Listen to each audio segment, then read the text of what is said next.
तो आप सबको हेलो। आपको आज की वीडियो जो लाइन्स एंड एंगल का पार्ट 2 है, उस वीडियो में आपका स्वागत है।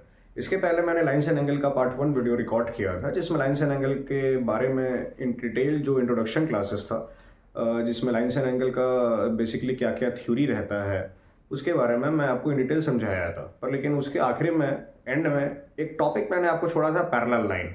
उसी वीडियो में मैं कवर करने का सोचा था, लेकिन वो वीडियो थोड़ा लंबा स्ट्रेच हो रहा था। और पैरेलल लाइन एक इतना इंपॉर्टेंट टॉपिक है, उसके लिए मैं एक स्पेसिफिक वीडियो सोचा था रिकॉर्ड करने के लिए, जो कि आज का वीडियो सिर्फ और सिर्फ पैरेलल लाइन के ऊपर डेडिकेटेड है। आज अगर आपको पैरेलल लाइन के रिगार्डिंग कभी भी कुछ प्रॉब्लम होता है, तो आज का वीडियो आप हमेशा खोल के कभी भी एनी टाइम देखिएगा, आपको कभी कोई प्रॉब्लम नहीं होगा। 8 एंगल होता है, 8 एंगल में कैसे खेलना है, 8 एंगल में किस तरीके से डिस्कस करना है, 8 एंगल के बीच में क्या रिलेशन है, आज आपको इस चीज़ के बारे में इन डिटेल समझ में आ जाएगा कि 8 एंगल के बीच में क्या रिलेशन होता है, अल्टरनेट इंटीरियर एंगल क्या होता है, कॉरस्पॉन्डिंग एंगल क्या होता है, को इंटीरियर एंगल क्या होता है, अल्टरनेट एक्सटेंट एंगल क्या होता है। हम लोग सुने तो हैं यार बहुत बार इस सब का नाम, लेकिन कभी इसके बारे में इन डिटेल पढ़े नहीं है। आज का आप सेशन अटेंड करेंगे तो आपको उसके बाद कभी प्रॉब्लम इसके रिगार्डिंग होगा नहीं।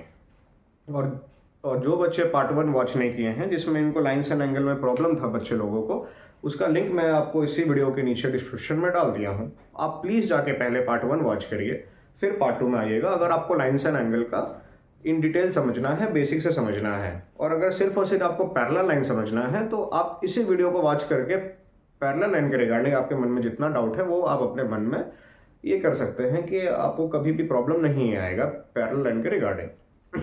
तो आज का जो सेशन है वो हम बेसिकली स्टार्ट कर रहे हैं पैरेलल लाइन, ठीक है। अब हम लोग पहचानेंगे कैसे पैरेलल और नॉन पैरेलल। हाँ, एक्चुअली हमेशा प्रॉब्लम होता है कि पैरेलल और नॉन पैरेलल को पहचाना कैसे जाए, कि सर हम लोग को तो बहुत सारा लाइन पैरेलल भी नज़र आ जाता है, और जो नॉन पैरेलल है उसको भी हम पैरेलल बोल देते हैं, लेकिन इसके पीछे एक छोटा सा डिफरेंस है। छोटा नहीं बोलेंगे, बड़ा डिफरेंस है। इसके ऊपर मैंने कुछ एग्जाम्पल बनाया है और नीचे भी मैंने कुछ एग्जाम्पल बनाया है। ऊपर का हेडिंग है पैरेलल लाइन, नीचे का हेडिंग है नॉन पैरेलल लाइन, ठीक है। पैरेलल लाइन में मैं आपको एक चीज़ इसमें आप देख सकते हैं कि दो लाइन जो ड्रॉ हुआ है, इसके बीच का जो डिस्टेंस है, इसके बीच का जो डिस्टेंस है, मतलब स्टार्टिंग में जो डिस्टेंस है इसका, वही मिडिल में भी डिस्टेंस है और एंड में भी वही डिस्टेंस है। मतलब जो भी पर्टिकुलर यानी तो 2 सेंटीमीटर यहाँ पे, ये फॉर एग्जाम्पल, तो इधर भी हम लोग का 2 सेंटीमीटर ही है, इधर भी हम लोग का 2 सेंटीमीटर ही है, ठीक है।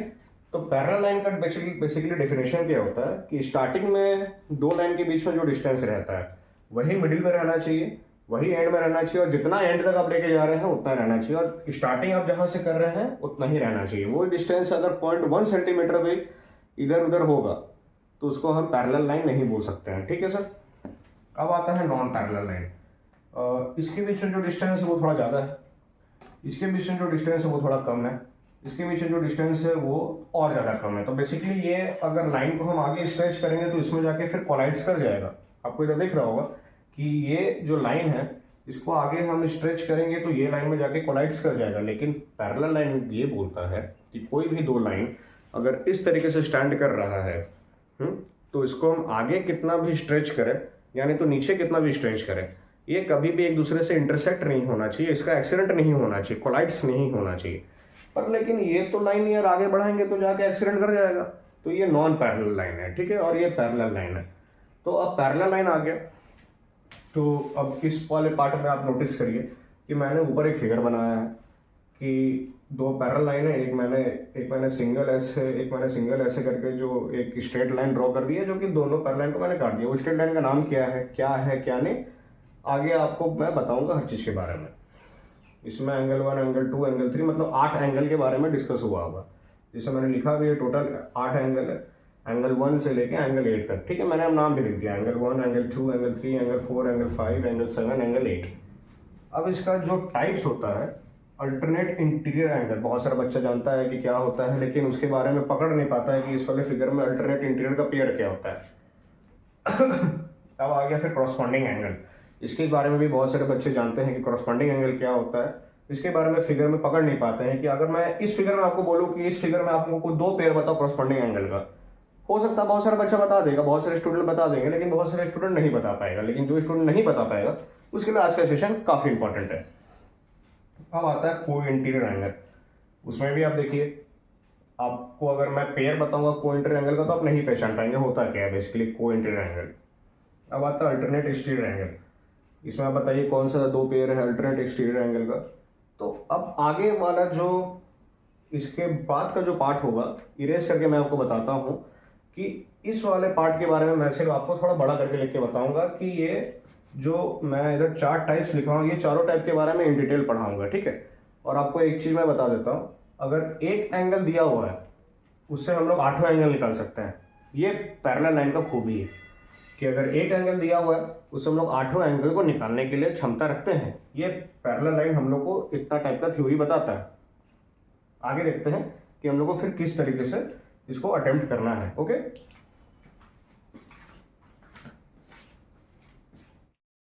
हाँ, तो अब इधर जो छोटा में लिखा हुआ था, जो हम लोग का 4 टाइप मैंने आपको अभी समझाया था, अल्टरनेट इंटीरियर, अल्टरनेट एक्सटीरियर हो गया, फिर क्रॉसपॉन्डिंग एंगल, को इंटर एंगल, ये मैं चारों टाइप को थोड़ा बड़ा करके लिखा हूँ क्योंकि यही मेन पैरेलल लाइन का यही मेन रूट है। इसी को मैं अपना जड़ बोलता हूँ पैरेलल लाइन का। ये होता क्या है बेसिकली, यहाँ पे मैं साइड्स में आपको फिर से पैरेलल लाइन के बारे में बताया हूँ, यहाँ पे मैं फिर से मतलब बना दिया। दो पैरेलल लाइन के बीच में जब एक कोई भी ऐसा कोई लाइन इंटरसेक्ट करके निकलता है जो दो पैरेलल लाइन को काट के निकलता है उस लाइन को बोलते हैं हम लोग क्या, ट्रांसवर्सल बोलते हैं, जो कि मेन इंपॉर्टेंट होता है। यही सबको बोलते हैं पेयर ऑफ ट्रांसवर्सल, क्योंकि ये जब ट्रांसवर्सल बनता है तो 8 एंगल लेके आता है। एंगल, ये एंगल 1 से लेके एंगल 8 तक, यानी तो इसका नामकरण अगर आपको करना होगा पी क्यू आर ऐसे करके जो भी आपको पॉइंट का नाम होगा उस हिसाब से हम लिख सकते हैं। पर लेकिन ये 8 एंगल बनता कैसे, 8 एंगल इसी की वजह से बनता है जिसका नाम है ट्रांसवर्सल। ये मेन पैरेलल लाइन का जड़ होता है ना, यही रूट होता है। तो ये जब हम लोग पैरेलल लाइन में ये जब बड़ा सा स्ट्रेट लाइन जो ट्रांसवर्सल ड्रॉ कर लेते हैं तो 8 एंगल आता है। तो 8 एंगल के बीच में रिलेशंस क्या होता है आप इसमें देख रहे होंगे, कुछ एक्सटीरियर है कुछ इंटीरियर है। ऊपर वाले जो बाहर बाहर है वो एक्सटीरियर है, इस वाले पार्ट के जो अंदर है वो इंटीरियर है। तो यहाँ पे बहुत इंटीरियर एक्सटीरियर तो आपको समझ में आ ही जाएगा। इंटीरियर एंगल क्या है, जो एंगल 3, एंगल 4, एंगल 5, एंगल 6, इसमें देखिए angle 3 interior, angle 4 interior, angle 5 interior, angle 6 interior. हाँ ठीक है। एक्सटीरियर एंगल क्या होता है, जो बाहर होता है। एंगल 1 आपको मैं इधर बता रहा हूँ, आप उधर देखिए। Angle 1 exterior, angle 2 exterior, angle 7 exterior, angle 8 भी एक्सटीरियर, है ना। ठीक है सर, आपको लगता है यहाँ तक है क्लियर ही होगा। इंटीरियर और एक्सटीरियर में कुछ समझने में प्रॉब्लम नहीं होगा। फिर आता है अल्टरनेट इंटीरियर एंगल। अब इधर से मेन आज का जो टॉपिक का मेन इंपॉर्टेंट पार्ट अब इधर से स्टार्ट होता है कि इस सब 8वें एंगल के बीच में रिलेशंस क्या होता है। हाँ ठीक, ये नाम है अल्टरनेट इंटीरियर एंगल।